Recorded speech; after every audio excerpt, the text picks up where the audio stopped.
Hello, and welcome to the Federal Housing Finance Agency's 2024 Duty to Serve Market Public Listening Sessions. I am Toy Roberts, a member of the Duty to Serve team, and I will be emceeing today's listening session. And the session is being recorded. Thank you all for joining us here today. We are excited to be hosting another series of public listening sessions this year that focuses on all three Duty to Serve underserved markets. This year's listening sessions, we are particularly interested in getting your feedback on the enterprise's proposed 2025-2027 Duty to Serve Underserved Market Plans. We will be hosting 3 listening sessions, one for each Duty to Serve Underserved market. And for today's session, we will be focusing on the rural housing market. But before we get started, I'd like to first introduce you to the lead of our Duty to Serve Markets team, Supervisory Policy Analyst, Ms. Marcia Behringer. Thank you, Toy. As Toy just said, I'm Marcia Behringer, and I'm the Supervisory Policy Analyst for the Duty to Serve program at FHFA. It's my pleasure today to welcome all of you to this first of our virtual Duty to Serve listening sessions for 2024. As Toy said, today's session is really soliciting feedback on the enterprise's 2025 through 2027 Duty to Serve plans, with the focus today on the rural housing market. It's also my pleasure today to introduce Ted Wortell, who will be providing our opening remarks. Ted is Associate Director of the Office of Housing, Mission, and Goals in the Office of Housing and Community Investment. Since the creation of the Office of Housing and Community Investment, he has coordinated the oversight of the enterprise's affordable housing goals, in addition to Duty to Serve, and the Federal Home Loan Bank affordable programs. Before coming to FHFA, Ted served as Director of Regulatory Affairs at the Office of the Comptroller of the Currency. He also served as Chief of Staff for Community Lending at Fannie Mae, and prior to that served in the U.S. Small Business Administration, the SBA, and the U.S. Office of Management and Budget, OMB. Ted? So much, Marcia. Let me start with, I'm just going to start with a few thank yous. First of all, to Marcia and her team, particularly Toy, for putting all of this together. Toy makes it look all effortless, but I believe me, it is not a lot. It takes a lot for all of this to come together. So thank you very much to Toy. Also, I'm going to thank you to the teams who we work with at Fannie Mae and Freddie Mac, who've put together, for all the work that went into putting together the draft plans, and all the work that will come between now and later this year when we finalize these plans for 2005 and 2027. I think I really appreciate the working relationship that we've had, and mostly I really need to thank all of you for your time. Not only today, but we know it takes a lot of effort to respond to the RFIs and to attend these listening sessions and prepare remarks and to review the plans themselves very carefully. So thank you very much for that. I can't tell you how important the public input that we get, that we will get this week, and that we'll receive in our request for input is to the Duty to Serve program. It's really been a central part of the program since we began. I think the final regulation was in 2016.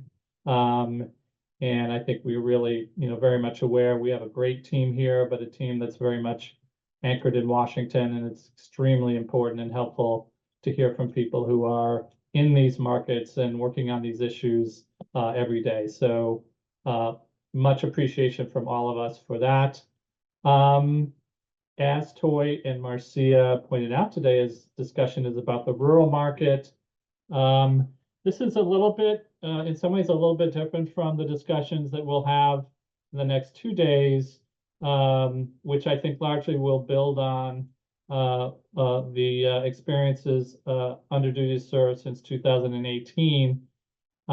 Because this year the agency really challenged Fannie Mae and Freddie Mac to take a more comprehensive approach to rural markets. They've been doing work on sort of the most difficult markets in rural areas for quite some time, and had successes there. But we really challenged them to look at the rural market as a whole and see what how they really could how they are serving and how they could improve some of that support throughout rural markets in the U.S.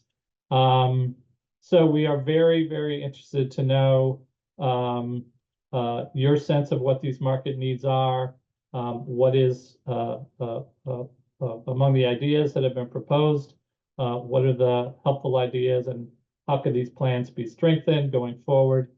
So looking forward to hearing from all of you today. I'll end just by, on behalf of Director Thompson and our entire team, thank you for sharing your thoughts with us today, and I will give it back to Toy.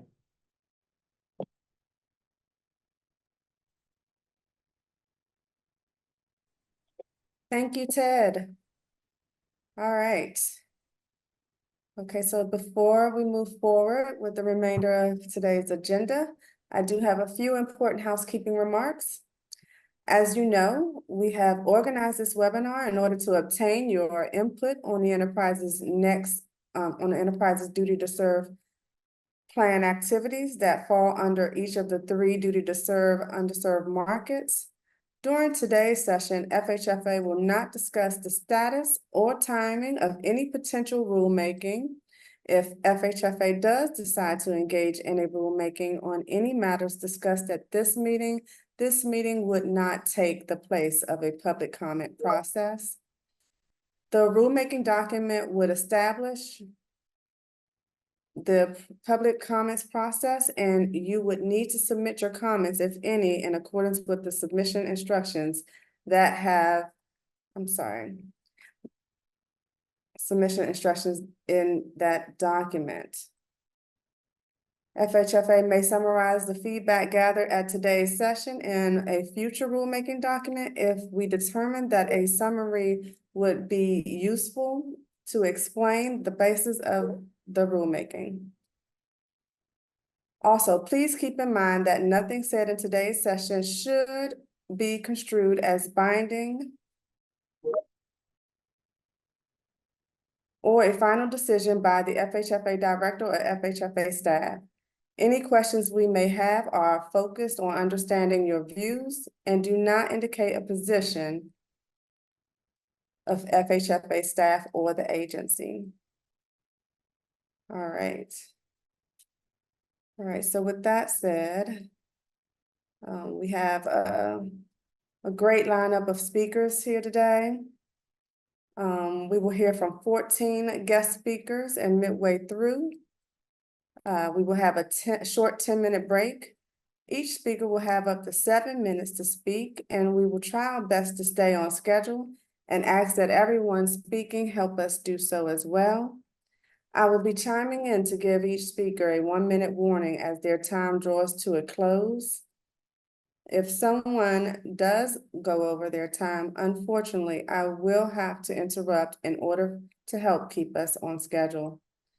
However, if that does happen, speakers are welcome to submit written testimony, and their full testimony will be included in the public comments record. Each speaker will have the ability to mute and unmute their microphones throughout the session, but we ask that you keep your microphones muted until it is time to speak. We also ask that all speakers be prepared to turn on your video cameras during your speaking segment. Finally, as was mentioned earlier, today's listening session will be recorded. FHFA will also prepare a transcript of today's session, which will include the names of all speakers and organizations they represent. We will post the recording and transcript on FHFA's website and YouTube channel, along with any materials being presented today.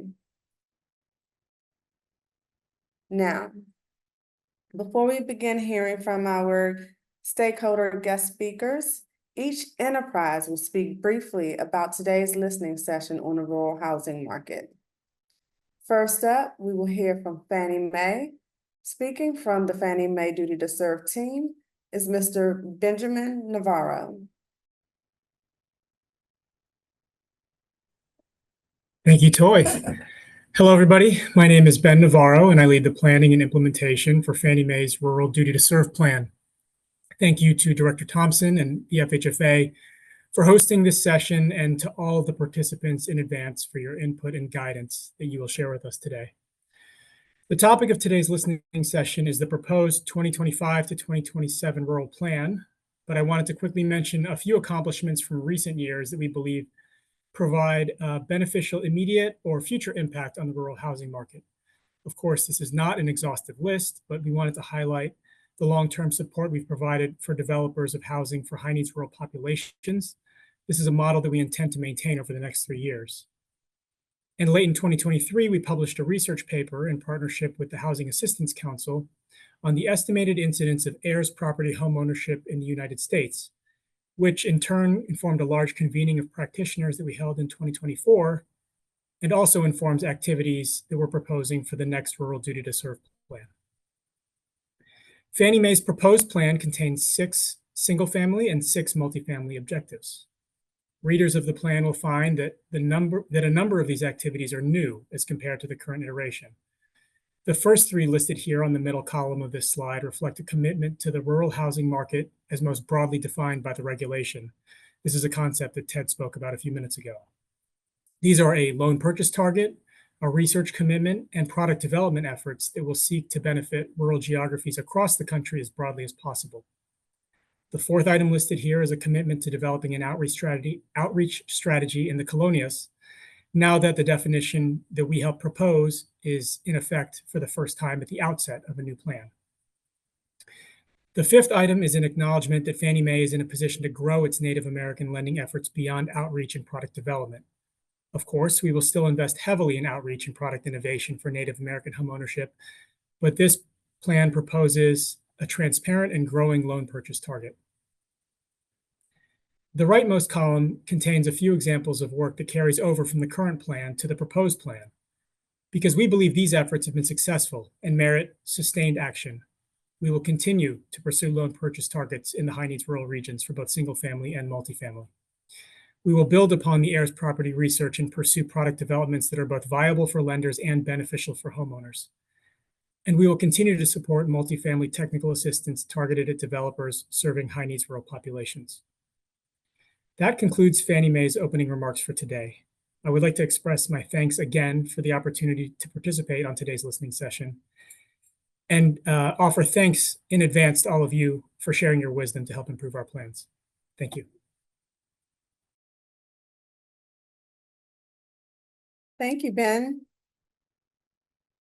Now we will hear remarks from Freddie Mac. And speaking from the Freddie Mac Duty to Serve team is Ms. Erin Persons. Thank you, Toy. I echo Ben's thanks to Director Thompson, the FHFA team, and all of you for participating in today's session on rural housing. We value the feedback we receive from you today and your suggestions for how we're going to improve on our plan before it becomes final. We'll also look to further the conversation after our session today, and I encourage you to reach out to me directly to discuss your input in depth. Although a great deal of thought went into developing our objectives based in part upon feedback received from our industry stakeholders, we welcome perspectives from industry participants and advocates across the ecosystem. We'll go to the next slide. Our proposed 2025 to 2027 Duty to Serve Underserved Markets Plan builds on significant progress we've made so far and maps the next phase of our continuing journey. Channeling liquidity into the rural housing market has always been a primary focus. As such, we'll continue to buy loans on for-sale homes and multifamily properties. from our network of lenders. We'll also continue to make equity investments in low-income housing tax credits. To support those activities, we'll continue to promote and enhance solutions that we created during previous plan cycles to extend their reach and increase their impacts. As an example, we plan to expand on our efforts to enable community development financial institutions to originate loans and sell them to Freddie Mac. We'll also work to boost conventional mortgage lending to Native Americans in tribal areas through our Heritage One offering, which we launched last fall. Throughout our plan cycles, we've helped advance Native American housing and homeownership opportunities through support for homebuyer education and counseling, as well as for capacity building and technical assistance for Native housing organizations.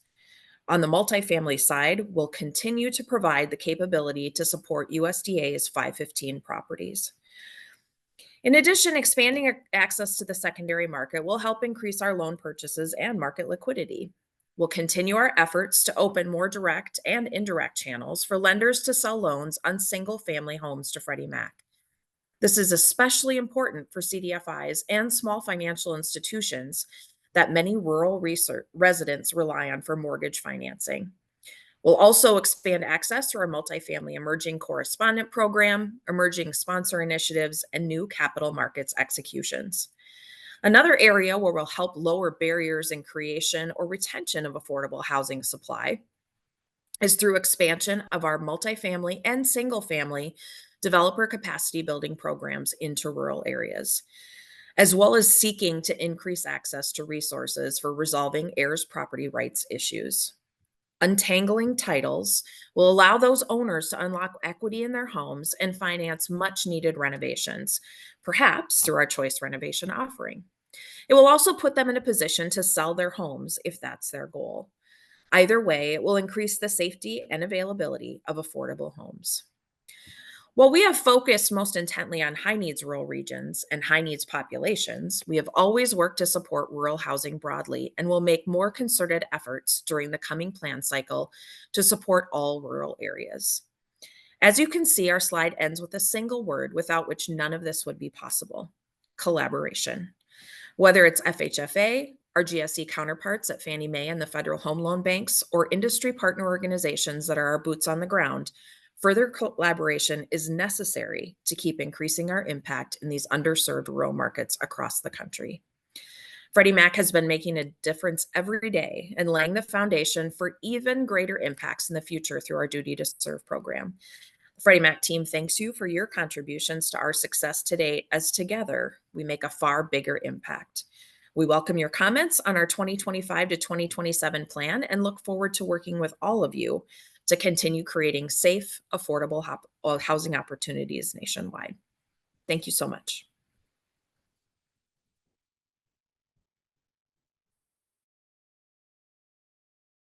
Thank you, Erin.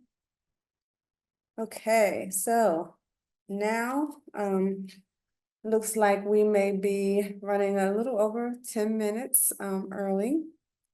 So hoping we can have everyone ready as we get through this agenda.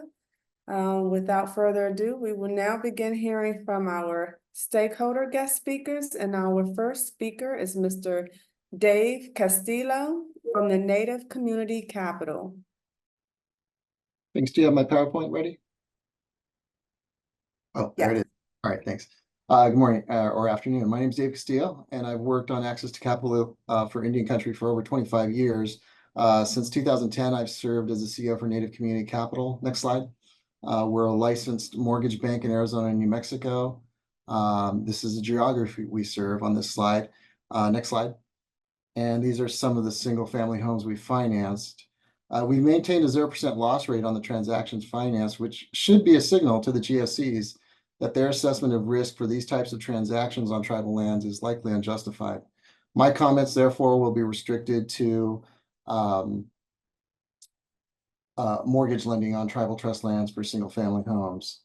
FHFA posed questions regarding the GSE's proposed 25 through 27 activities and objectives, and if they address the most relevant obstacles to liquidity in the Native American markets, and if they are likely to increase liquidity. The answer to those questions is a resounding no. the GSE's proposed acquisition or purchase of single-family loans to tribal members living in Indian areas has been characterized by colleagues and bank employees themselves as abysmal and completely inadequate. At a recent lenders forum where the topic of mortgage lending on tribal trust lands was discussed, in the words of a bank compliance officer himself, he stated, my colleagues are full of malarkey, right?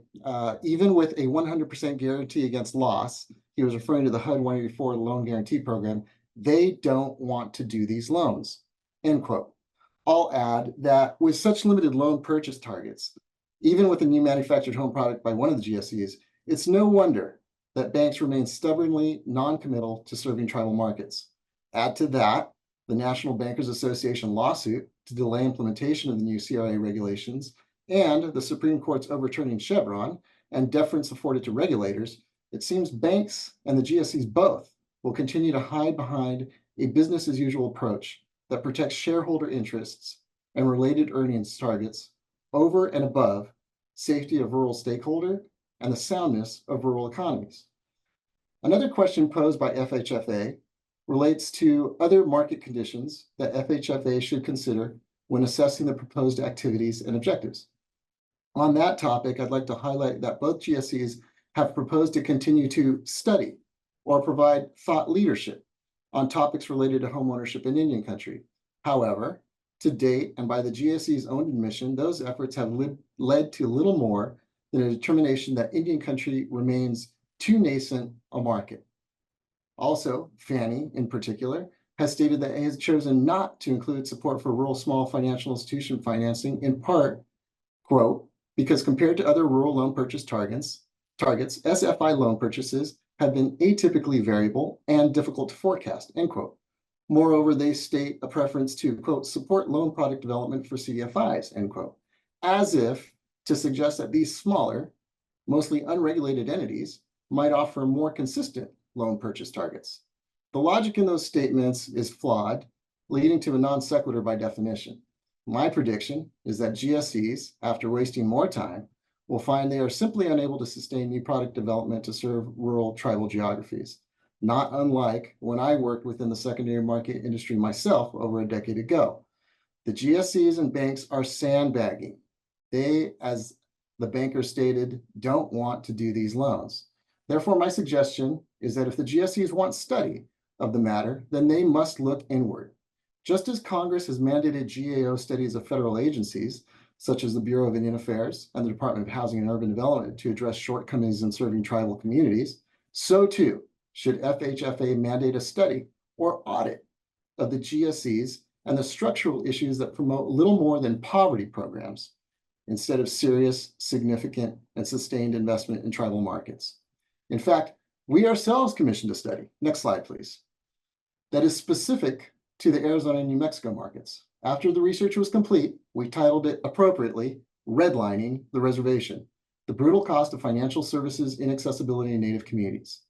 I suggest that the FHFA select and GSEs pay for an objective third party to replicate the study in the following markets where there are significant native lands: Washington, Oregon, and Northern California, Wyoming, Montana, Idaho, Michigan and Minnesota, and South Dakota, North Dakota. I believe what an expanded study will find is what we found affecting tribal lands in the Southwest.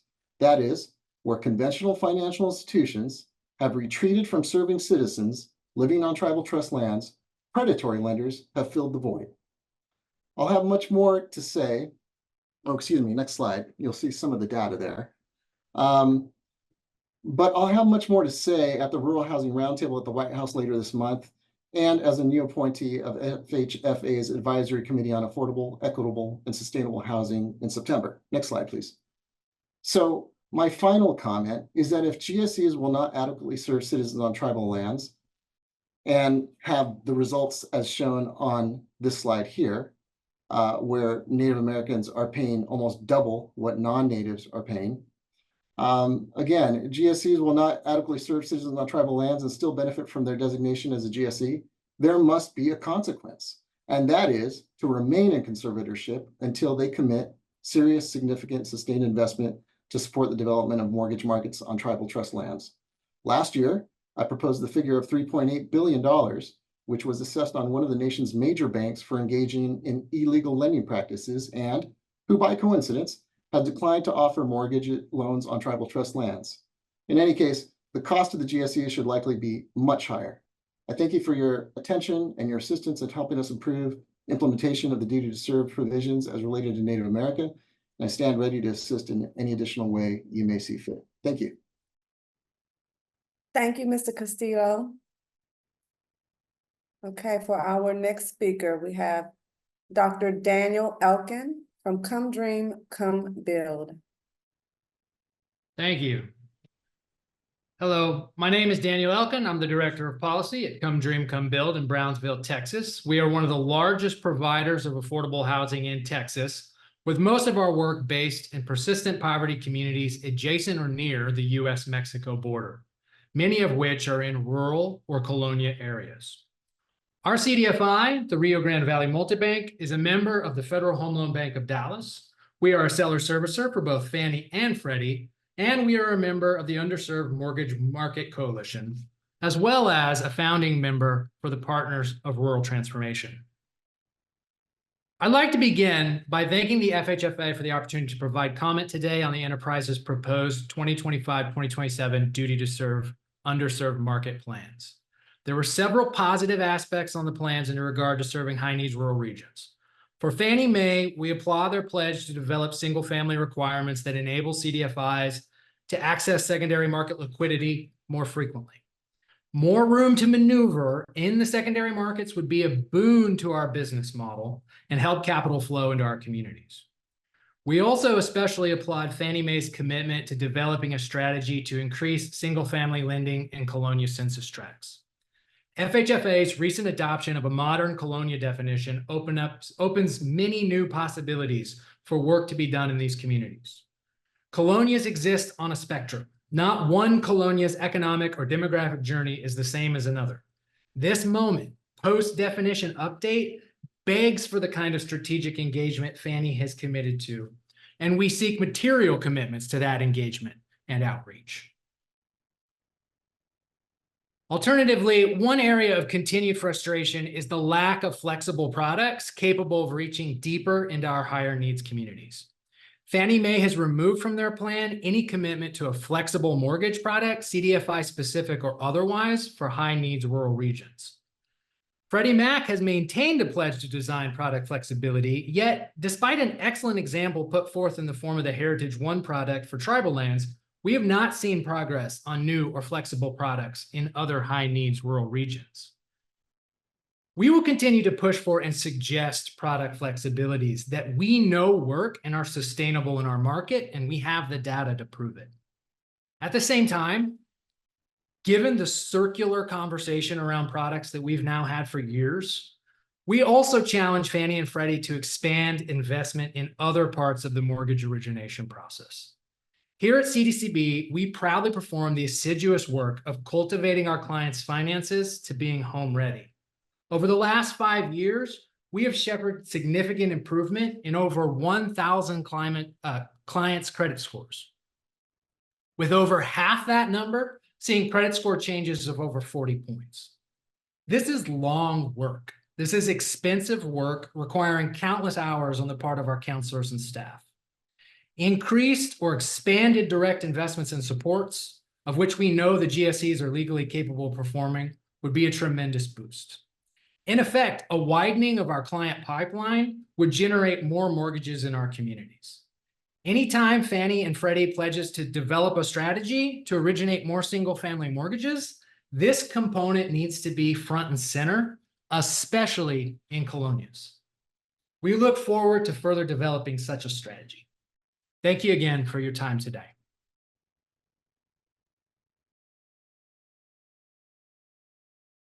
Thank you, Dr. Elkin. All right, so our next speaker would be Ms. Samantha Boos from Housing Assistance Council. Great, thank you, Toy. Do you have my slides by chance? Okay, thank you. Thank you to the FHFA for hosting this listening session today. I'm Sam Booth. I'm the Government Relations Manager at the Housing Assistance Council. Next slide, please. HAC is a 50-year-old national rural housing nonprofit based in Washington, D.C., but working in rural areas in all 50 states with a focus on areas of persistent poverty. Next slide, please.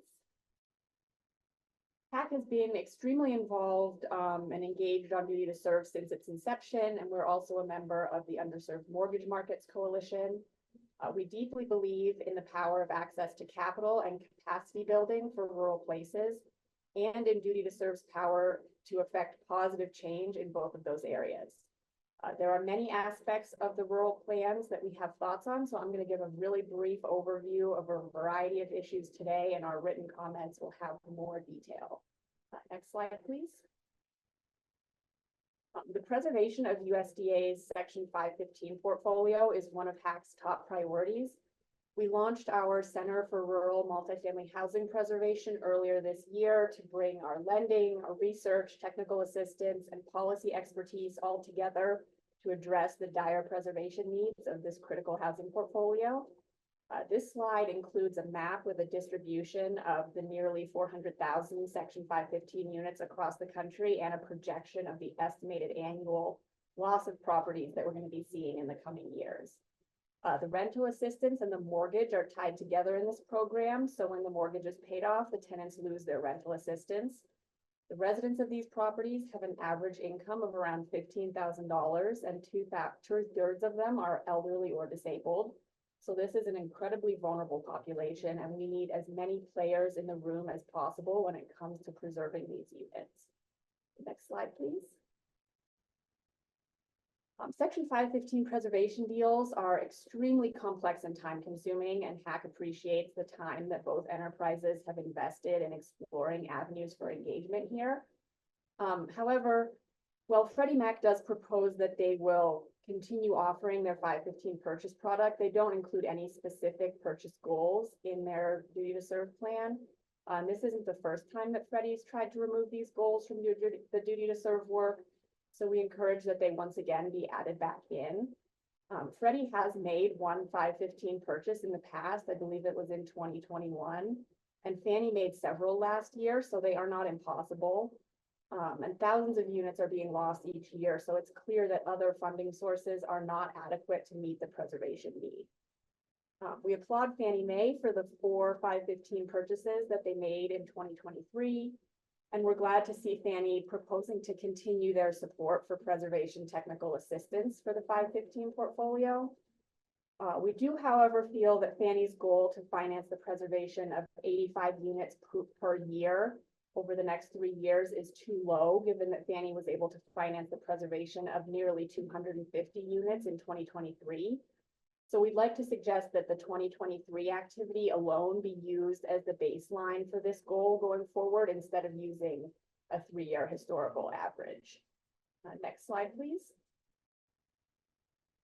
Permitting targeted equity investments in CDFIs is, in HAC's opinion, the single most impactful action that the FHFA could currently take to improve duty to serve outcomes. In the past plan cycle, Fannie Mae did include a goal around equity investments in CDFIs. However, this time around, neither enterprise included any equity investments for CDFI related goal. So we would like to suggest that both enterprises do so as a show of support for this concept. Next slide, please. Both enterprises include loan purchase goals for single-family loans to Native families living in Indian areas through their NACLE and Heritage One products. We would like to see those purchase goals significantly higher than currently proposed. We are, however, glad to see that Fannie Mae is continuing to include support for technical assistance for Native and farm worker communities. Next slide, please.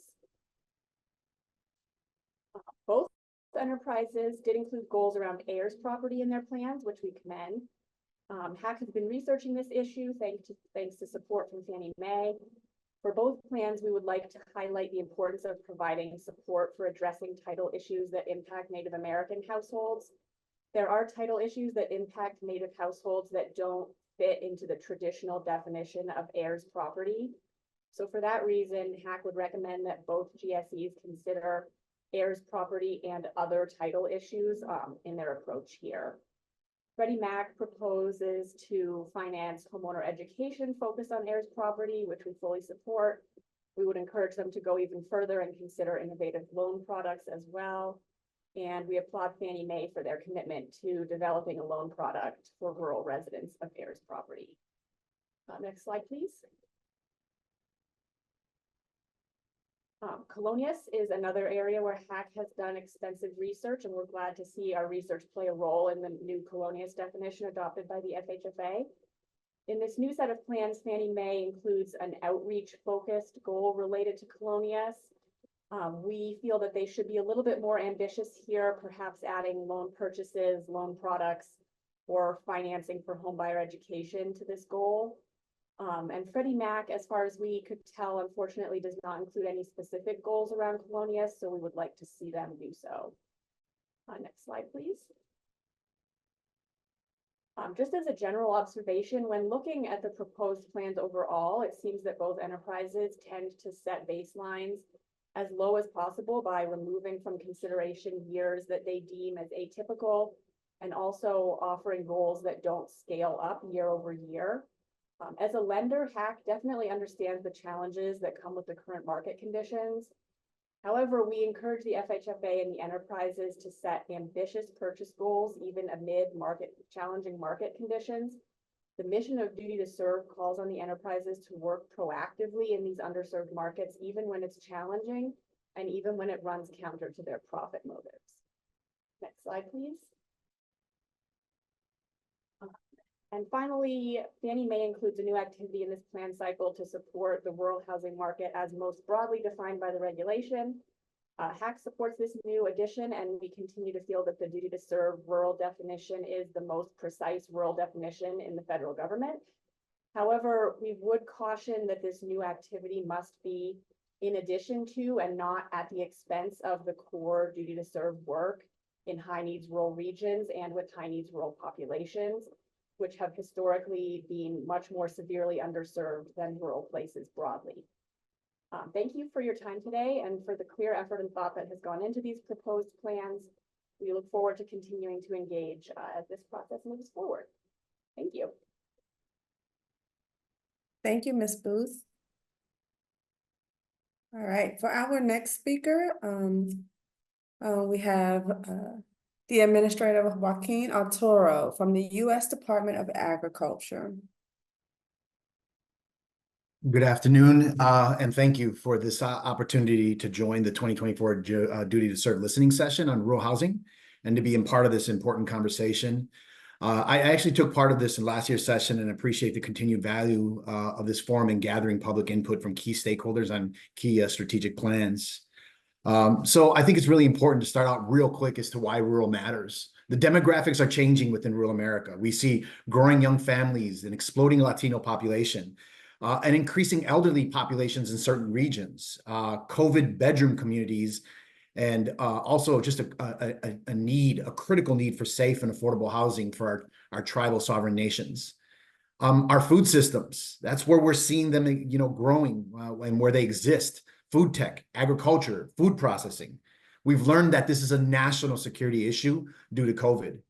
Understanding that 80% of our nation's persistent poverty counties are in rural areas. National policy, the bipartisan infrastructure plan, the CHIPS Act, President Biden's Build America, Buy America. Those are making a significant investment in rural America. We are also seeing the batterification and electrification of many things. And where do we see these plants and this industry building out, but in rural America? And so for those reasons, I wanted to go ahead and make some of my general remarks regarding the duty to serve. First of all, I wanted to thank Fannie Mae and Freddie Mac for your past investment into the LIHTC program and rural housing loan purchase targets for multifamily. However, I would respectfully urge a consideration of significantly increasing your investment in loan purchase targets in rural America as it pertains to multifamily and including the investment and loan purchase targets for Section 515. In addition, I urge you to take under consideration that rural multifamily lending loan sizes are smaller, and innovation is needed to address this. Small developments in rural America often struggle to find investors motivated by Community Reinvestment Act obligations, resulting in lower demand, lower equity pricing from housing credit investments. In addition to lower equity pricing, rural developments for low and moderate income households face a host of unique challenges, including difficult economic characteristics, smaller scale developments that increase financing costs. These challenges have only been compounded with rising interest rates, supply chain disruptions, higher construction costs. And I really thank my stakeholders for sharing this information with us.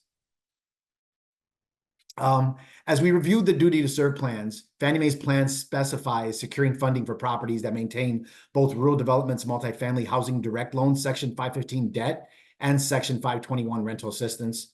The Rural Housing Service looks forward to engaging with Fannie as we roll out our new decoupling authority and stand-alone rental assistance contracts. Fannie Mae's plan also has a goal of purchasing loans secured by properties with the U.S. Department of Housing and Urban Development's rental assistance demonstration contracts.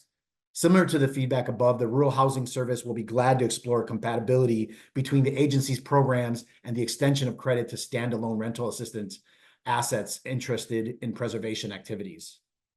The Rural Housing Service Multifamily Housing Production and Preservation Division maintains regular contact with the enterprises to explore conceptual strategies related to preservation and discuss issues related to credit extending across Section 515 Fannie and Freddie transactions.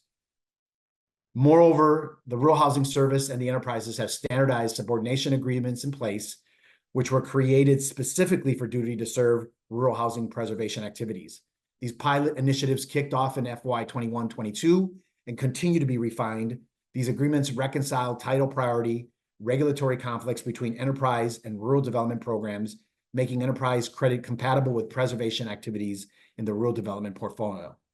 And then finally, the Rural Housing Service has modified its funding rounds to extend credit for new construction and preservation and are conditional upon the borrower procuring gap financing to complete the transaction. This enables our borrowers to use USDA commitment of funds to leverage third-party conventional debt to complete preservation transactions, including debt eligible to be purchased by Fannie Mae and Freddie Mac, which we consider to be very important. And so, again, I thank you for FHFA for the opportunity at coordinating this listening session and the invitation to join you all today. Thank you very much.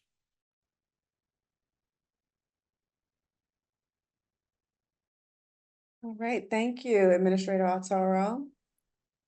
Our next speaker is Mr. Keith Epstein from Roxborough Savings Bank.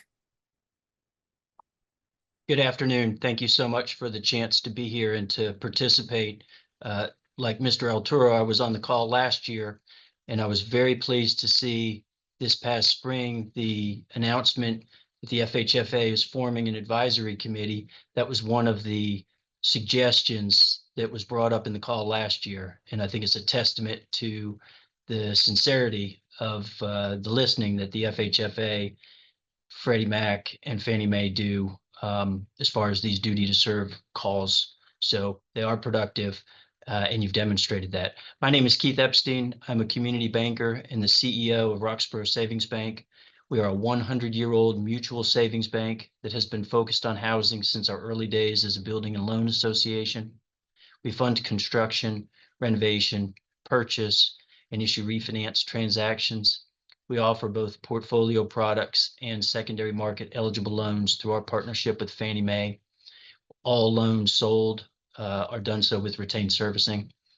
We're located in Person County, North Carolina, and we serve two distinct markets: a rural agricultural community to our north and west, and rapidly growing metropolitan areas, Durham and Chapel Hill, to our south.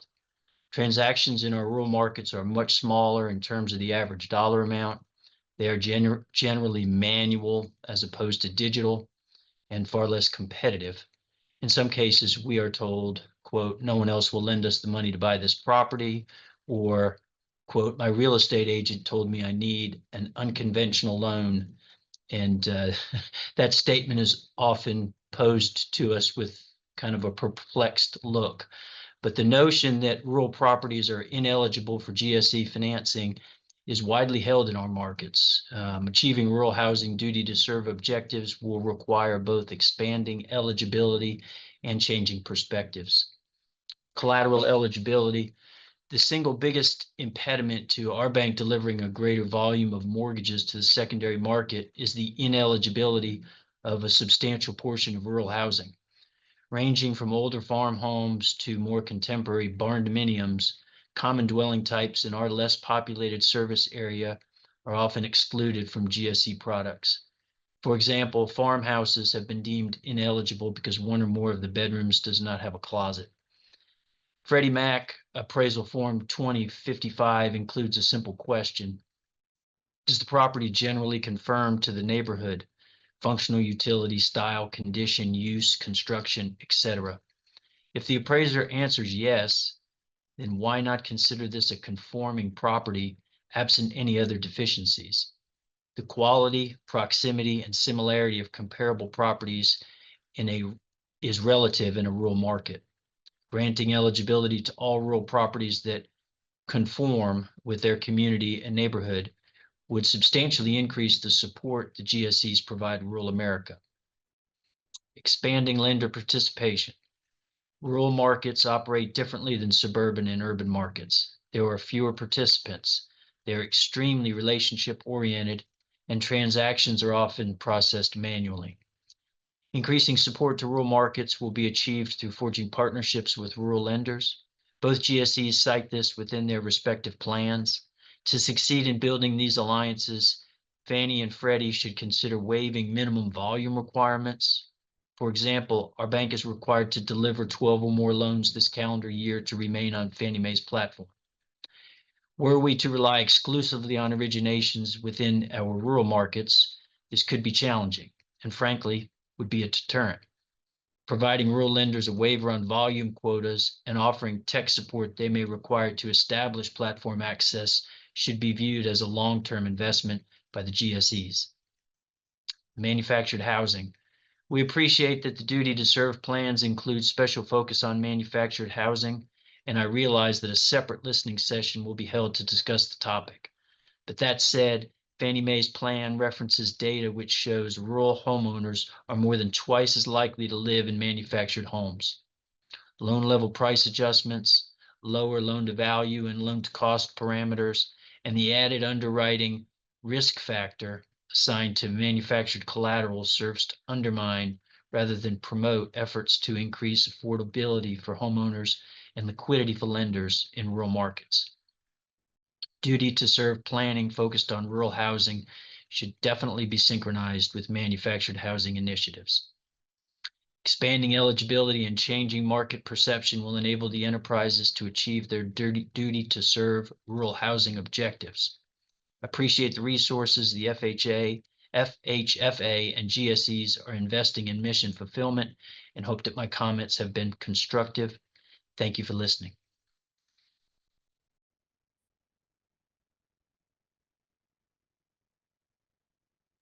Thank you, Mr. Epstein.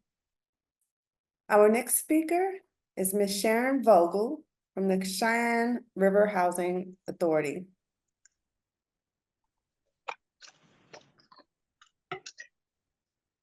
Good afternoon. My name is Sharon Vogel. I'm the Executive Director of the Cheyenne River Housing Authority in South Dakota. I also serve on the boards of the National American Indian Housing Council, the National Low Income Housing Coalition, United Native American Housing Association, and the South Dakota Native Homeownership Coalition. I appreciate the opportunity to speak at today's listening session because I am a huge advocate for homeownership in Native families. Given the limited amount of funding available to tribes and tribally designated housing entities from tribal, state, and federal sources, we absolutely cannot meet the need for housing in our Native American communities without leveraging our dollars through mortgage financing.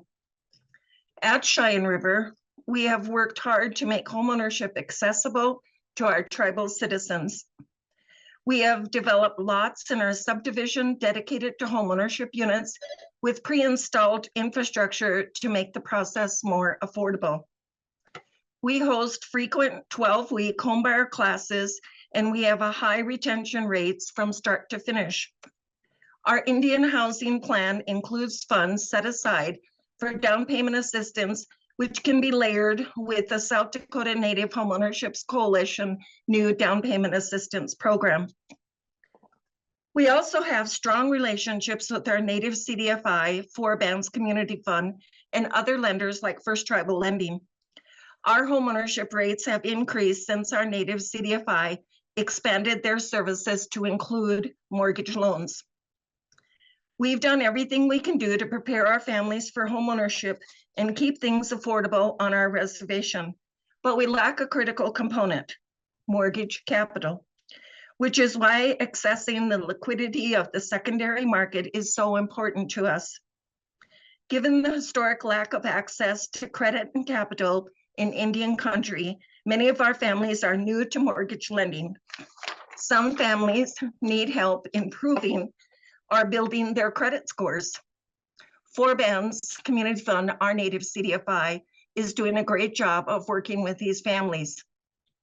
But we also have hardworking families who can qualify for other types of loans, including conventional loans. That is why our tribal chairman has asked us to work with Fannie Mae to bring another source of mortgage capital to our community. We appreciate the partnership with Fannie Mae and their willingness to explore new approaches, especially around manufactured housing. Through the coalition, we have also worked closely with Freddie Mac and hope to see some traction soon with the new Heritage One product. It is important for us to have access to a range of products and services to serve the various types of households in our Native communities. There is a no one size fits all.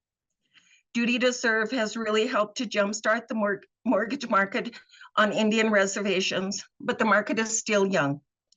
As we enjoy one success, another barrier or challenge emerges. Whether it is with appraisals, obtaining title insurance, or any other process that would be routine off reservation, we are focused on finding solutions. Our Native CDFIs and local lenders still need capital to build up our homeownership markets. Our homebuyer education providers and housing counselors need training and technical assistance to expand services to prepare our families. We also need help keeping housing loans affordable, and will continue to explore new partnerships with the Federal Home Loan Bank of Des Moines. We appreciate the opportunity to share innovations and best practices with our peers across Indian country. We know our loan volume is always going to be lower than other markets, but we are working on getting to scale through our collaborations. As a regulator of the GSEs, I encourage you to give them as much flexibility as possible so that we can build our emerging markets on tribal land together. Thank you once again for the opportunity to share our perspective about improving mortgage opportunities on tribal land.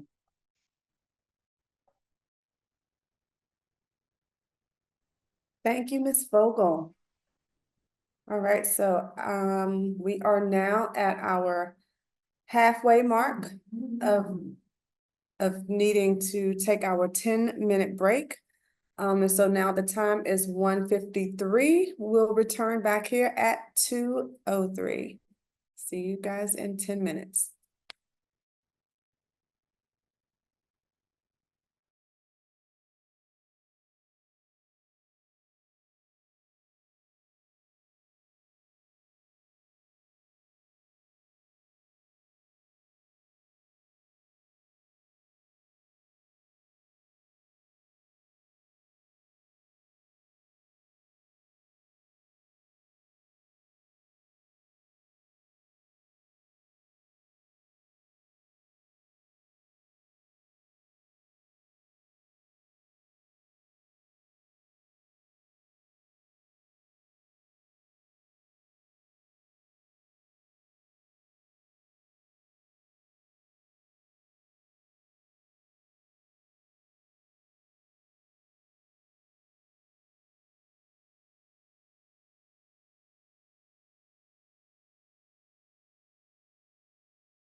All right. That concludes our 10-minute break. And so now we will continue hearing from our guest stakeholder speakers. And up next is Mr. Chris Neary from SENER. Thank you. My name is Chris Neary, and I am Senior Vice President for Policy Research and Advocacy at SENER. And on behalf of SENER, I want to thank Director Thompson and FHFA staff for the opportunity to comment today and for their ongoing commitment to addressing the affordable housing crisis in rural communities. SENER is a nonprofit, mission-driven tax credit syndicator and CDFI with a 30-year history of raising and deploying capital for affordable housing developments and impactful community projects. To date, we have raised $5.7 billion in total investments, supporting the creation or preservation of more than 55,000 affordable homes across our footprint. We also have an affiliated CDFI, SENER Lending, that works to fill lending gaps in the markets we serve, including rural areas. And SENER Lending is a member of the Federal Home Loan Bank of Chicago. At SENER, our history is really deeply tied to serving rural communities. We were founded in part to bring access to capital for rural areas, affordable housing in rural areas in Michigan, which is where we are still headquartered in Lansing. And since our start 30 years ago, we have expanded to 9 states in the Midwest and Mid-Atlantic regions, and our team continues to have a rural focus. We work regularly with partners across our footprint to support affordable housing developments in rural areas, which we see facing unique barriers to the creation and preservation of affordable housing, including their small scale and often more challenging economic conditions.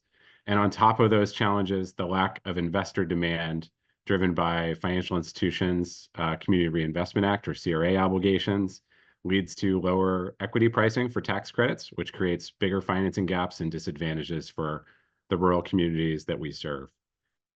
Fannie Mae has been a longstanding partner of ours to help us fill those gaps and make critically needed rural housing developments feasible. Driven by duty to serve, Fannie has invested more than $390 million in SENER's funds to date, supporting projects in Michigan, Indiana, Illinois, Wisconsin, and Minnesota. And on average, over the past 10 years, Fannie Mae's investments have increased the number of affordable rural housing units in our funds from 15% of the total to 28%. So a significant impact. Due to our knowledge and presence in rural markets, SENER has also been a reliable and consistent partner to Fannie Mae, helping them meet their duty to serve obligations in an efficient and effective manner. As FHFA knows, unfortunately, Fannie Mae withdrew from the multi-investor low-income housing tax credit market in 2022 due to uncertainty around the tax-exempt controlled entity issue. And we deeply appreciate Fannie Mae's commitment with FHFA's support to developing a strategy to continue investing in rural areas through multi-investor funds. And we were pleased to include Fannie Mae as an investor in our most recent fund. With Fannie Mae's support, as a result of that work, with Fannie Mae's support, our fund will lead to the development of 1,228 affordable multifamily homes across 22 properties in Michigan, Illinois, Indiana, and Wisconsin. While that's positive, the current investment strategy is not ideal, and we strongly believe that a long-term solution is necessary to ensure that Fannie Mae and ideally Freddie Mac are able to serve rural markets through multi-investor funds.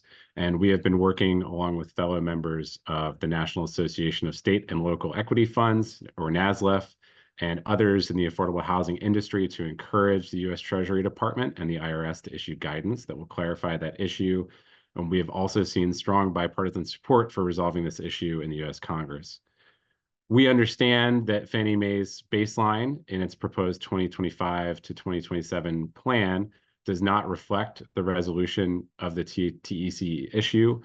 However, assuming Fannie Mae's investment strategy continues to be workable, or there is resolution through regulatory guidance or legislation, we strongly encourage the adoption of more aggressive targets that are in line with or exceed Fannie Mae's baseline before the TEC issue arose. And assuming this issue is resolved, we also believe it would be appropriate to increase the caps on the enterprise's investment in LIHTC, especially with upcoming regulatory uncertainty. Historically, we have seen that the enterprises have played an important countercyclical role, limiting the impact of adverse economic and regulatory factors on affordable housing production and preservation. And we strongly encourage both enterprises to engage in the multi-investor fund market to deliver capital to rural communities. In addition, SENER would also like to echo the comments from the Housing Assistance Council on the need to address the looming 515 crisis and the value of working with CDFIs. Our markets include many USDA Rural Development 515 properties that will need recapitalization or refinancing, and we were encouraged by the inclusion of purchase goals for small multifamily rental property loans. And we also urge the enterprises to explore the feasibility of equity investments in CDFIs. Like LIHTC investments, capital for CDFIs is driven by CRA demand, and SENER lending, our CDFI has been really critical to helping fill lending gaps in rural markets, but is limited by constraints on capital. We would welcome the ability to work with the enterprises to ensure adequate debt capital is provided to affordable housing developments in the rural markets that we serve. Providing quasi-equity capital or below market funds to CDFI would add CDFIs like SENER lending would add significant capacity to our ability to work with smaller projects, which are often more typical in rural markets. So we stand ready to continue working with the enterprises to meet the needs of rural markets, and we want to thank you again for the opportunity to provide comment today.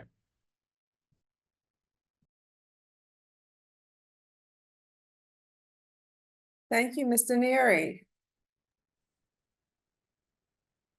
Okay, so before I move on to our next speaker, I just wanted to remind everyone that this is these listening sessions are open to the public, but they are not intended for media purposes. So I just wanted to make that statement before we move forward.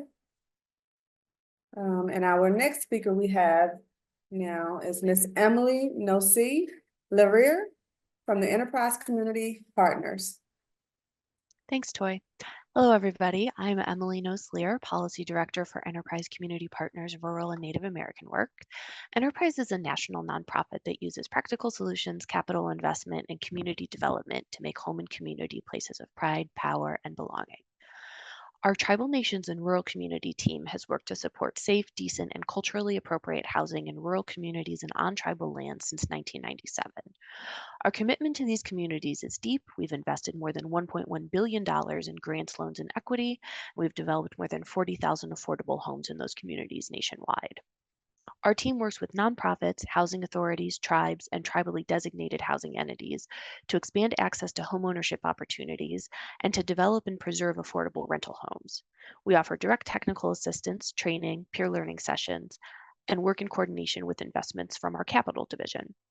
For example, we administer 8 USDA technical assistance contracts to preserve Section 515 rental housing, and we work directly with tribal governments and TDHEs on housing issues on tribal lands across the country.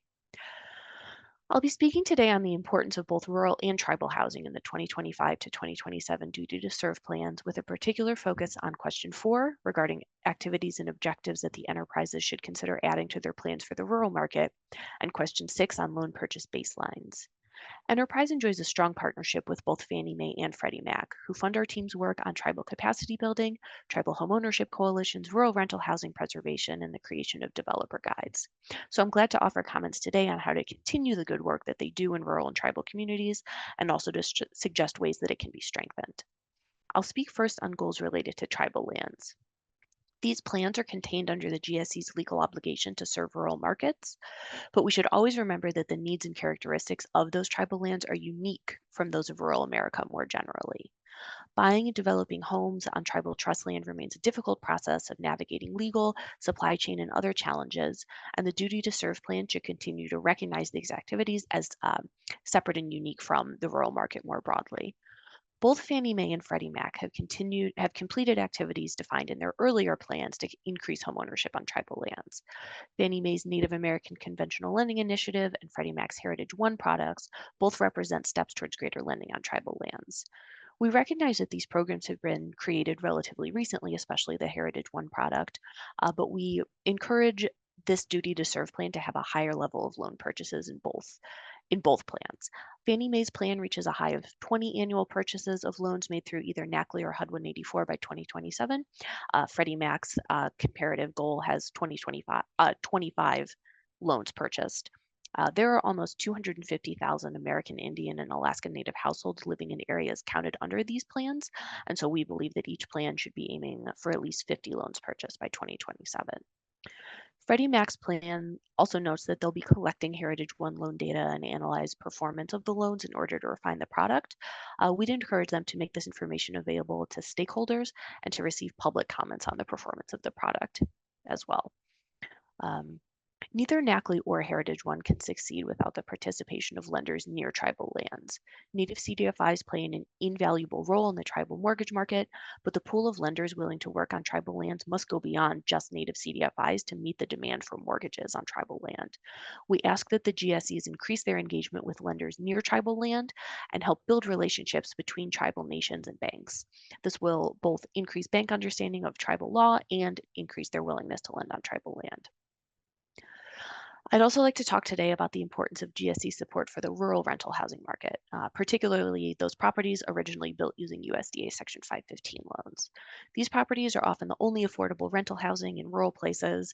The buildings are aging, and sources of additional affordable capital from the USDA are very oversubscribed, especially now as interest rates are rising. However, ensuring that these properties can access funding to stay in service is a key part of the preservation equation. We appreciate the significant work that Fannie Mae has put into the development of a loan purchase product that supports Section 515 preservation transactions, and the fact that those products aided 248 units last year. The work required to develop subordination agreements with the USDA and to create that product has represented a large upfront investment of time and effort. Therefore, we encourage Fannie Mae to build upwards from that 248 unit number rather than decreasing targeted units. We encourage the establishment also of a similar loan product at Freddie Mac with specific purchase goals. The need for additional Section 515 preservation capital is only going to grow as the 2028 mortgage maturity cliff approaches and the first properties receive the legal authority to decouple and enter into standalone rental assistance contracts with the USDA. Finally, the continuation of technical assistance for Section 515 owners will be key to preserving rural rental housing. The legal change allowing USDA Section 521 rental assistance to continue even after a Section 515 mortgage has been paid off is a very important step. But property owners and purchasers, especially small nonprofits and public agencies, will still require assistance to navigate what's a brand new process. Both Fannie Mae and Freddie Mac can play a key role in ensuring that housing stays affordable and is able to retain its rental assistance. Fannie Mae and Freddie Mac have worked with nonprofits, including Enterprise, to provide technical assistance to rural developers over time. We're glad to see the continuation of this work in the 2025 to 2027 plan. And again, we encourage that specific focus on owners who are navigating these first ever standalone rental assistance contracts with the USDA. Thank you so much for inviting Enterprise Community Partners to speak today, and we look forward to our continued partnership with the GSEs. Thank you, Mr. Nosy Larriera. Our next speaker is Mr. Bo Smith from the Cornerstone Home Lending.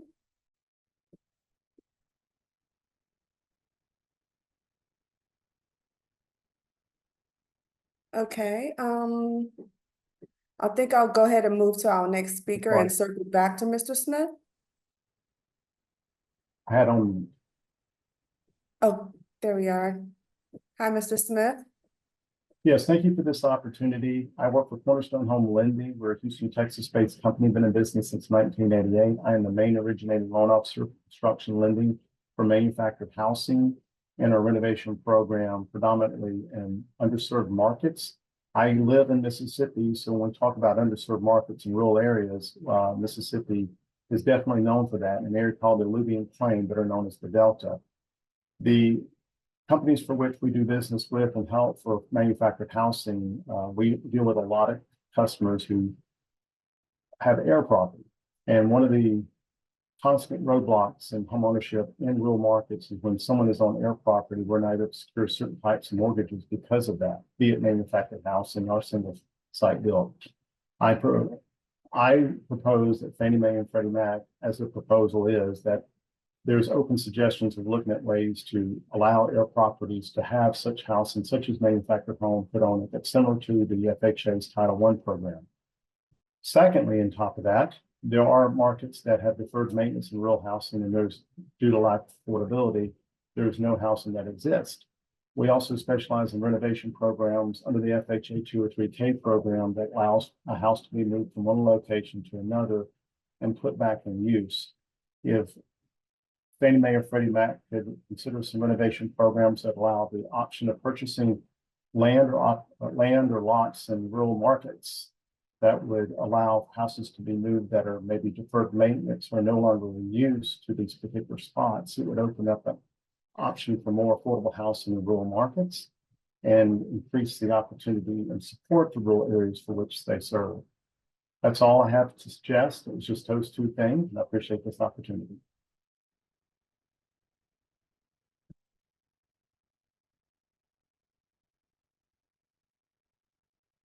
Thank you, Mr. Smith. Okay, and so our next speaker is Joshua Yorick from Midwest Housing Equity Group.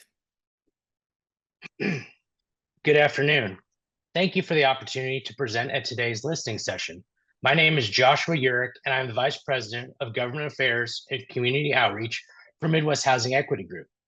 Midwest Housing, headquartered in Omaha, is a Nebraska nonprofit corporation formed in 1993. Our mission is to change lives for a better tomorrow by promoting the development and sustainability of quality affordable housing. We accomplish our mission primarily through the syndication of the federal low-income housing tax credit. More specifically, we raise private sector equity capital, mostly from banks, insurance companies, and enterprises, to invest into affordable housing developments throughout the Midwest. Since inception, we have raised over $3.3 billion of capital and helped create more than 26,000 safe, decent, and affordable rental homes in the Midwest. We have invested approximately $1.5 billion of that in communities of 50,000 or fewer. We are proud to note those dollars have helped create and preserve more than 12,000 quality rental homes in rural America. Across the entire portfolio, our average development is comprised of just 38 units, and several of our investments are 6, 10, and 12 unit properties. We're honored to play a key role in providing affordable housing across our footprint. The need for safe, decent, and affordable housing continues to grow across the nation. It is against that backdrop that we respectfully offer a few comments for consideration as it relates to the enterprise's proposed Duty to Serve rural plan. Rural America faces massive affordable housing challenges, not least of which is attracting investment capital. While the LIHTC program is the most successful tool for the production and preservation of affordable housing, its public-private partnership model depends on raising private investment capital. Most rural communities don't need $20 or $30 million transactions. It's the $2, $3, $5, and $7 million transactions that move the needle when it comes to rural investment. We need the enterprise's investment in rural America to increase. FHFA recently increased each enterprise's LIHTC authority to $1 billion annually. Yet, neither enterprise's draft Duty to Serve plan dedicate any of those additional dollars to rural markets. That is problematic, especially considering that banks, which comprise 85% of the LIHTC investor market, are generally not interested in these smaller rural communities because they don't have any Community Reinvestment Act needs there. The enterprises were allowed back into the LIHTC market to serve as a stabilizing force. Failure to dedicate adequate investment to rural investments does just the opposite. It destabilizes the rural housing market. Unlike the aforementioned bank investors, Fannie and Freddie do not need to meet CRA goals. As you know, though, they do, however, have Duty to Serve goals that require activity in rural areas, making them ideal investors for these developments. Let's make sure these goals are appropriate sized to the needs that need to be filled. I'd like to provide comments on each of the enterprise's Duty to Serve plan. With respect to Fannie Mae, please note that it has been a fantastic partner when it comes to housing investments in the rural Midwest.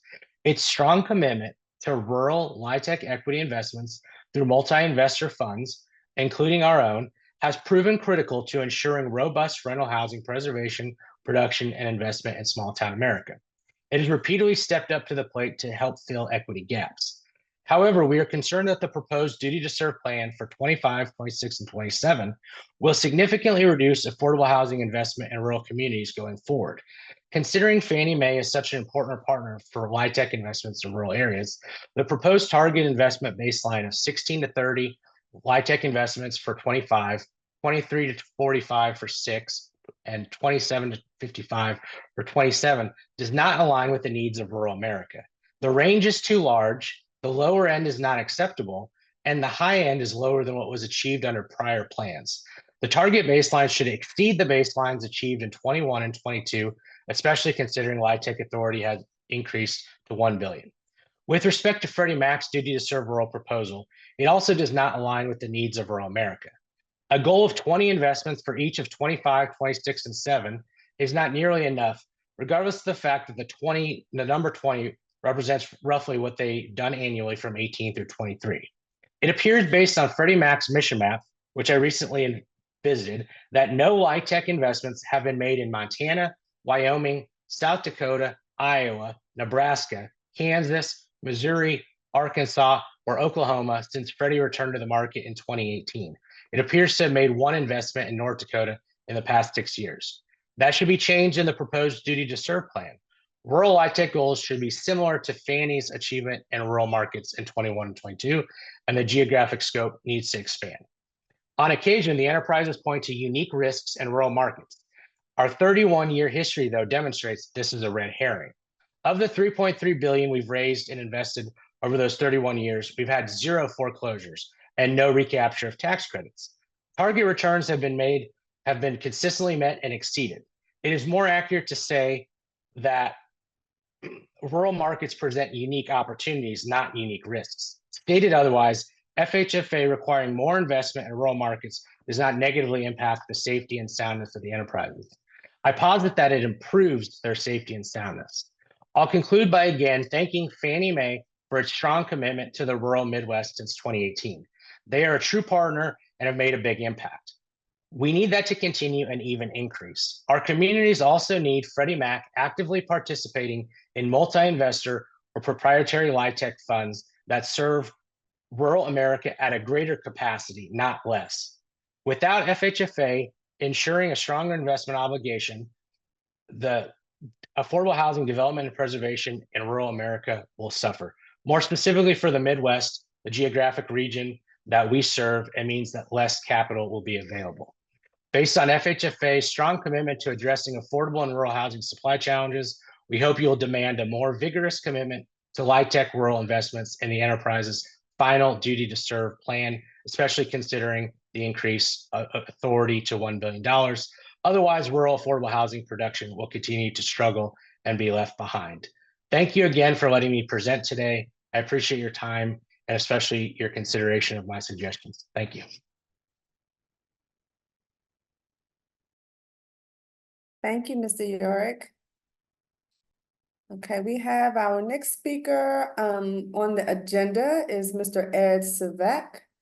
However, we're going to circle back to him and move on to the next speaker, which is Mr. Adam Stockmaster. And Adam Stockmaster is from the Council for Affordable and Rural Housing.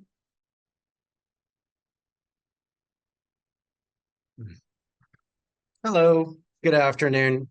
I'd like to thank everyone for your time this afternoon as we discuss rural housing and duty to serve. My name is Adam Stockmaster. I'm the president of TM Associates. We're the largest owner and operator of USDA 515 rental communities in our 16 different states.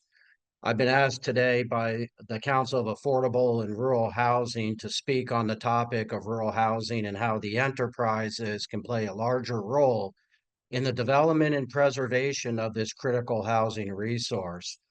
The USDA program, in my opinion, is the definition of rural housing. While I understand duty to serve has designated targets, I think, they must remain flexible in the areas served, and rural housing fills the definition of rural areas, in my opinion. There are over 12,912 USDA 515 rental communities throughout America, including the U.S. territories, representing just over 400,000 units and for low-income individuals in rural America. I say USDA 515 is the definition of rural housing, as these communities are in small areas, oftentimes in towns and municipalities where you count the population in hundreds or maybe thousands, but never tens of thousands or hundreds of thousands or more. The communities are truly the neediest, and the residents served are truly some of the poorest. By that, I mean the average income of a USDA 515 property is just over $16,000 a year for those without rental subsidy, and over $13,000 a year for those with rental subsidy. That represents just between $40 and $45 a day, making it very challenging to live on such a small amount of income. The enterprises, in my opinion, can help, and I've seen them already help a bit.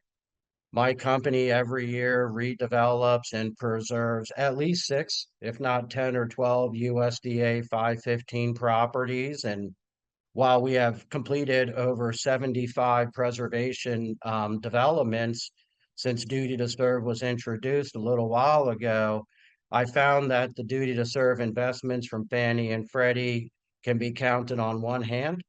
In fact, just 5 of our 73 515 developments have Duty to Serve investments. I would like to repeat a comment I heard a bunch today, which is flexibility.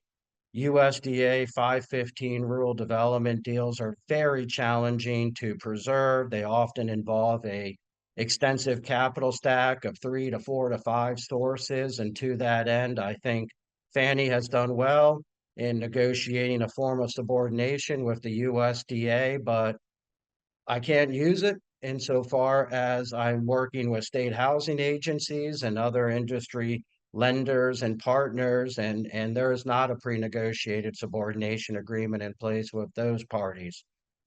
I also have found in the past that both Fannie and Freddie do an excellent job on large projects in loan size. I myself and my company have completed some MTEBs and Freddie Tells and tens of millions of dollars, and those are the easy ones for us to work on with our bank partners. When I contact one of my bank partners, who is Freddie and Fannie, to assist in providing financing to buy and preserve a USDA portfolio, I find that there's no space for a loan to be provided because there's no real estate to be pledged. To that end, that is how you preserve USDA housing. It first involves a change of ownership and operations, as many of these developments were built during a time when a lot of folks are no longer working. The heyday of this cottage industry of USDA housing was the late 70s throughout the 80s and 90s, and these mortgages are maturing and they're starting to pay off annually. And in many cases, the USDA 515 property represents the only rental option in some of these small areas. So any kind of flexibility that can be provided to the community banks, to the CDFIs, to the tax credit investors for eligibility for loans and for equity would greatly improve the liquidity and the investments. I know one item of specific concern is the preservation of 515 developments in areas outside of some of the targeted duty to serve areas. And I really wish there would be more flexibility in this space to allow for more developments to be renovated. I would also like to just take a quick second to thank some of the other speakers today. I've really enjoyed all their comments and have found a lot of the same similar experience. So to that end, I just ask that FHFA and their oversight of the enterprises, please raise the bar, make them do more if it's possible, as the rural areas are the most difficult areas to serve. And to that end, there are many folks committed to doing this, and I appreciate you're all taking the time today to listen to me and appreciate for consideration my request. Thank you. Thank you, Mr. Stockmaster. All right, so our next speaker, we're going to go back to Mr. Ed Savak from the Hope Enterprise Corporation. Hope Credit Union.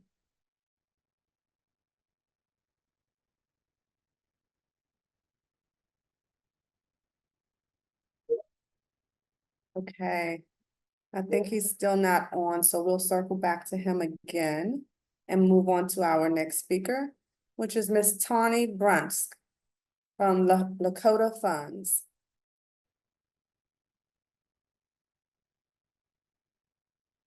Ms. Brunsk?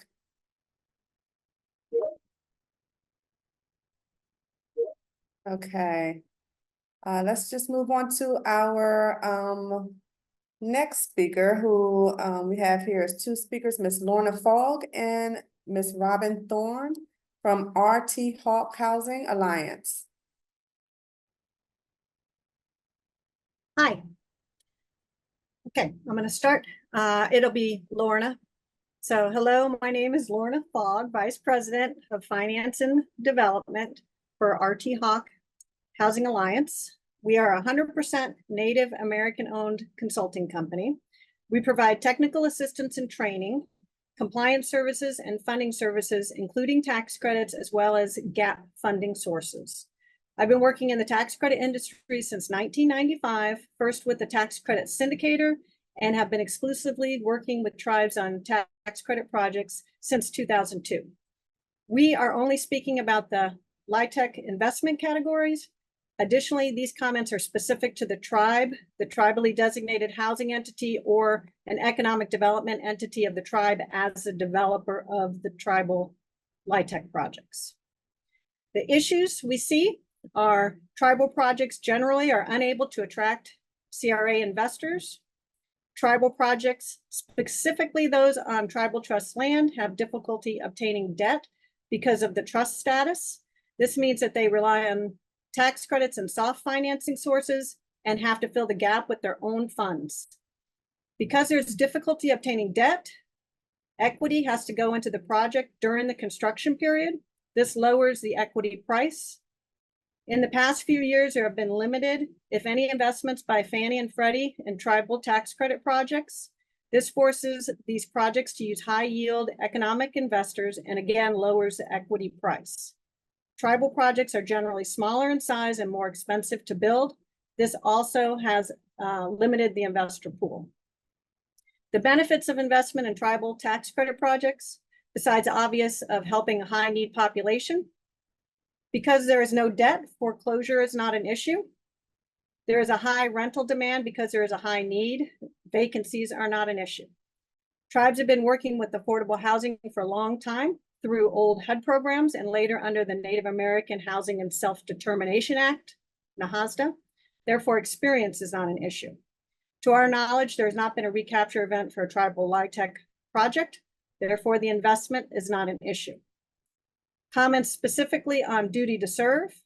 We need a specific commitment for investment within tribal communities, including but not limited in investment in tribal LIHTC projects across the country. Native American and tribal populations need to be clearly identified as a separate and distinct group to increase investment in the specific and severely underserved market. They should be defined as they are currently distinguished by federal regulations. Indian area is defined as having the meaning in 24 CFR 1000.10. The area within which an Indian tribe operates affordable housing programs, or the area in which a TDHE, which is tribally designated housing entity, as authorized by one or more Indian tribes, operates affordable housing programs. FHFA should seek to better understand NAHASDA and its role in leveraging the role of the BIA in trust land activities and current housing waiting lists of federally recognized tribes. They need to specifically recognize that Native American and tribal housing programs meet the criteria identified in the 12/21/23 funding notice and acknowledge their intent to ensure that, quote, within the $1 billion investment cap, any investments by the enterprises above $500 million in a given year must be in transactions FHFA has identified as having difficulty attracting investors, end quote. tribal LIHTC projects have difficulty attracting investors, so that speaks to us. In closing, Fannie and Freddie need to develop a better understanding of the overall Native American housing market and the unique needs and regulations that set financing and/or purchasing affordable housing within tribal markets apart from other markets. The time for outreach is over. The LIHTC program is well known throughout Indian country. The need is for actual LIHTC investments in tribal projects. RT Hawk's pipeline is 5 to 10 tribal projects per year with limited marketing, and we're just one company. So I know there's a lot more investment opportunity out there. RT Hawk is willing to assist the enterprises to better understand the history and nuances of the tribal LIHTC market, as well as the investment markets, willingness to participate. Thank you for your time. And that's all my comments. All right, thank you, Ms. Fogg. Okay, we are going to now circle back to Ms. Tawny Brusk from Lakota Funds.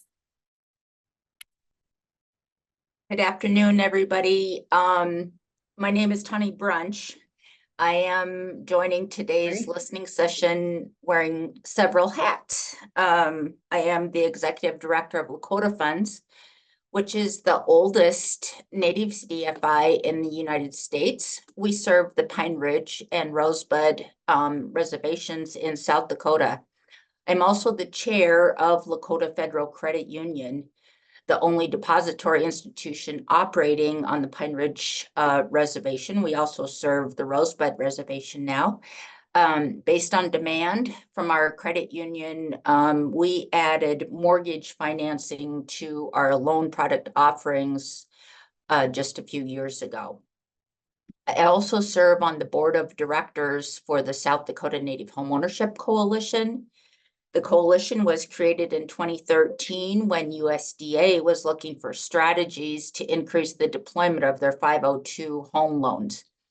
Over 11 years later, our coalition members have helped to support nearly 300 families to become homeowners, totaling nearly $29 million in mortgage financing. I'd like to thank the Federal Housing Finance Agency for hosting this listening session. We always welcome the chance to share information about the market opportunities that exist in Native communities across Indian country. While we have had a great relationship with both GSEs, Fannie Mae and Freddie Mac, we have worked most closely with Freddie Mac over the past 5 years. Through our partnership with Freddie Mac, we have developed training for appraisers about our cost-based valuation. You heard that throughout the report. And the Appraisal Institute we've provided feedback to their product development team on the Heritage One loan product. We co-hosted 3 annual lender symposia. I don't know if that's plural for symposium, I assume, in South Dakota to explore strategies to increase conventional lending on tribal land. Let's see. One of the most exciting activities we've undertaken is a pilot partnership between Lakota Federal Credit Union and Come Dream, Come Build, a CDFI based in Brownsville, Texas. CDCB was already a Freddie direct lender, so they agreed to pilot the delivery of the new Heritage One product. Because they recognize the importance of having a local lender operating in our Native community, they applied to be an aggregator and sponsored Lakota Federal Credit Union as a third-party originator. They also applied to become a seller and servicer for Heritage One. These approval processes have been lengthy, but we are all motivated to continue to push through because of the mortgage financing opportunities we know this partnership will bring. Access to liquidity is critical for all Native CDFIs, even the depository institutions like the credit union. Although we have not delivered any loans yet, we've already learned a lot. we know that Native CDFIs who would like to serve as third-party originators will need more access to training for TPOs through Freddie Mac. This includes getting signed up as a TPO to access all online training resources, using Freddie Mac's Loan Product Advisor, LPA, for automated underwriting, and learning about the underwriting criteria for Heritage One. These are all basic things, but we've learned the hard way. They're obviously critical, and they have proven to be very time consuming. We've been at this for over a year. So anxious to get that moving. I'd also like to mention a few things about Freddie Mac's new Duty to Serve plan. We appreciate their emphasis on manufactured housing because that is such a critical type of housing stock in Native communities. In the couple of Native CDFIs in South Dakota here that I'm involved with, over 90% of their loan volume is actually cash purchase loans for manufactured housing, mostly double wides. We hope that they will extend their rural developer capacity building program to Indian country to help increase the supply of single family and multifamily homes. We appreciate their openness to making product enhancements to Heritage One. I guess the only other thing I'd say with that is that, again, we hope that it moves along a little bit more quickly. I'd also like to see, I noticed the rest of the areas have target numbers, and I feel like we can do a little bit better. We should be asking for stronger target numbers in the areas that involve serving Native American communities. And South Dakota Native Homeownership Coalition is happy to continue to help. Finally, I wanted to mention some key areas that still need attention. We need help identifying private sector providers necessary for conventional lending, including private mortgage insurance providers and title insurance providers on fee simple land on Indian reservations. Construction lending is also critical on tribal land because of the lack of housing stock. For conventional lending to work, we will need to identify better strategies for construction financing. Also, we know that affordability is a challenge everywhere in the US due to rising insurance costs, the high cost of materials and labor, and of course, the high interest rate environment we are currently in. But affordability is even more important in Native communities because homebuyers often have to finance infrastructure and other high costs that are not incurred by others outside of Indian country. Doing this work on tribal land is not easy, but it is critically important and a critically important part of our tribal economies. Homeownership opportunities provide our tribal citizens with a safe place to live and an asset to pass on to the next generation. They also serve as an economic engine for all of Indian country. We appreciate the partnerships we've built along the way with the GSEs and others to support our efforts. We've made a lot of progress, but our work is nowhere near done. Thank you once again to FHFA for hosting this session. Thank you, Ms. Brunch. Okay, and so circling back to our last and final guest stakeholder speaker, Mr. Ed Savat of Hope Enterprise Corporation. Good afternoon. Thank you, Ms. Roberts. I really appreciate the flexibility and the opportunity to speak today. My name is Ed Sivak, and I'm the Chief Policy and Communications Officer for Hope Enterprise Corporation and Hope Credit Union. I would like to thank the Federal Housing Finance Agency for the opportunity to share insights from our perspective, shaped by our work in the Deep South, to inform the next iteration of the Duty to Serve Rural Housing Plan. Our comments today consist of 4 recommendations. First, we are recommending the expansion of the research agenda to quantify the number of low-income housing tax credit programs for which compliance periods will soon be expiring over the next 5 years. This area of research ties into Fannie Mae's research components of the plan and Freddie Mac's thought leadership. Freddie Mac has acknowledged the need to assess opportunities and challenges within the USDA 515 program. As you look at the low-income housing tax credit program, Hope estimates that there are over 5,000 LIHTC properties in Mississippi and Alabama for which the compliance period will sunset over the next several years. 3 out of 4 residents living in these communities are Black, and most are not in a position to purchase those homes when the compliance period ends.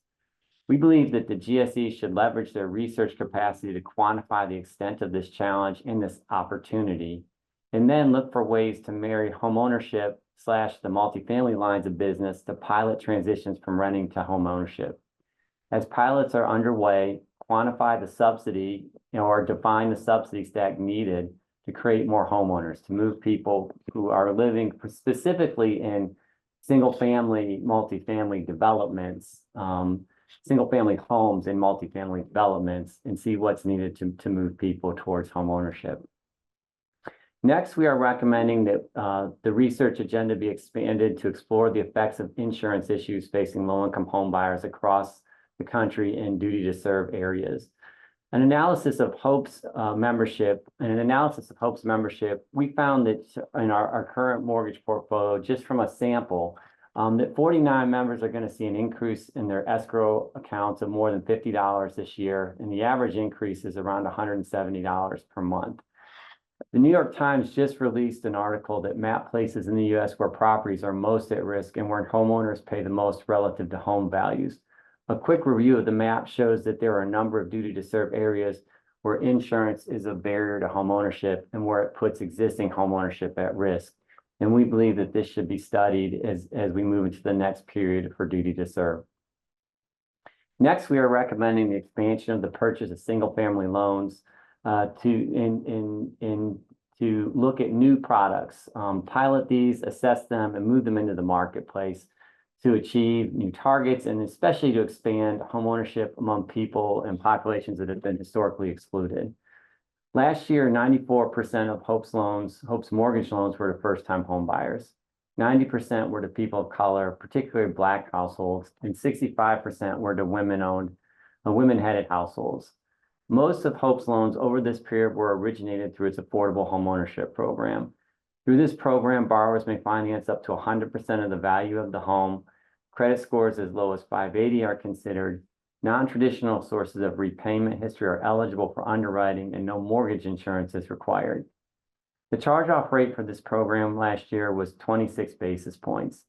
Duty to Serve should commit to figuring out how to purchase these types of loans and to encourage other financial institutions to offer a similar product. I believe if we get to this point, we will drastically increase home ownership throughout the duty to serve areas. Last but not least, we also think that the multi-developer capacity building is a step in the right direction. It would be enhanced by adding capital commitments. Capital commitments are needed, and GSEs must report on diverse developers supported or not supported through the implementation of the LIHTC equity elements through duty to serve. Freddie Mac appropriately identified the need to build capacity among emerging developers in rural areas.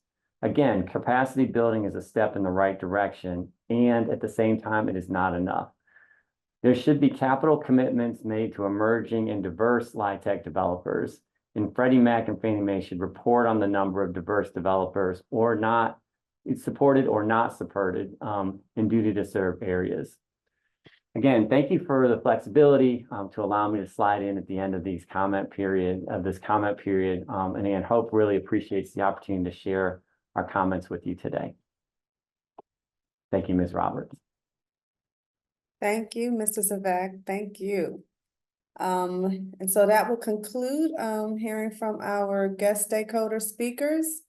So I'd like to thank all of you, all of our guest speakers, and now to give closing remarks, I'd like to hand it over to Ms. Marcia Behringer.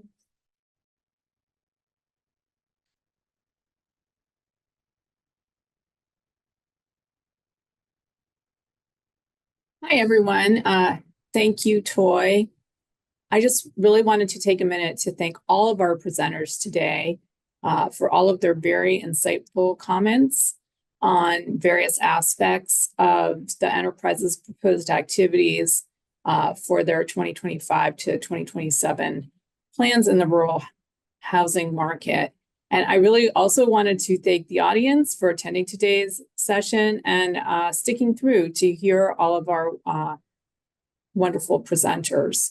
I want everyone to know that FHFA appreciates the diversity of views expressed today in the rural housing market. We take all of these remarks very seriously. That also goes for the comments posted on FHFA.gov, and we really do take them into consideration. I want to encourage everyone to think about submitting written comments on FHFA.gov by the August 12th deadline. Also, you're welcome to check back in the coming days to find videos and transcripts from this listening session and the 2 other listening sessions that we are hosting this week on manufactured housing tomorrow from 1 to 4 Eastern Time, and then on the affordable preservation market on Wednesday from 1 to 4 p.m. Eastern Time. We look forward to continued collaboration with all of you. Thanks again to Toy for all of her work with today's session as well. Toy, back to you. Thank you, Marcia.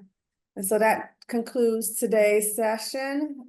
Thanks again to all of our guest stakeholder speakers and to everyone who has joined us to listen in today. All comments will be posted on our website soon. And just like Marcia said, you can still also submit written comments about the enterprise's rural housing market activities on our Duty to Serve website.